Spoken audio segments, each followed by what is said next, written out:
नमस्कार मित्रों, हमारी एसआरटी गुजराती चैनल में तमारू स्वागत है। मित्रों, अत्यार हालनी सौथी मोटी અને દુઃખદ ખબર સામે આવી રહી છે।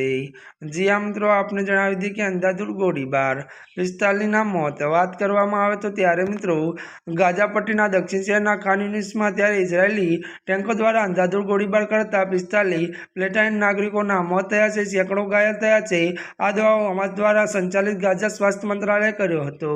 મંત્રાલયના જણાવ્યા અનુસાર ત્યારે 4 રસ્તા પર લોકો ભોજન સેવા આપવા આવતી ટ્રકોની રાહ જોઈ રહ્યા હતા, ત્યાં અચાનક ઇઝરાયેલી ટેન્કો દ્વારા અંધાધૂંધ ગોળીબાર થતા 45 લોકો માર્યા ગયા હતા અને મૃતકોની સંખ્યા વધવાની આશંકા છે। વધુ એ પણ મિત્રો આપને જણાવી દઈએ કે સ્વાસ્થ્ય મંત્રાલયે જણાવ્યું હતું કે ઇઝરાયેલની ટેન્કો ખાન યુનિસમાં ત્યારે રસ્તા પર ઉભેલી ભીડ પર અંધાધૂંધ ગોળીબાર કર્યો હતો, જ્યાં હજારો લોકો ભોજન અને અન્ય આવશ્યક સામગ્રીની સહાય આપવામાં આવતી હતી અને ટ્રકો દ્વારા જોઈ રહ્યા હતા। આ હુમલામાં અનેક લોકો ગંભીર રૂપે ઘાયલ થયા હતા, તેઓને નારસ હોસ્પિટલના અને અન્ય ત્યારે ચિકિત્સા કેન્દ્રો સારવાર ખસેડવામાં આવ્યા છે।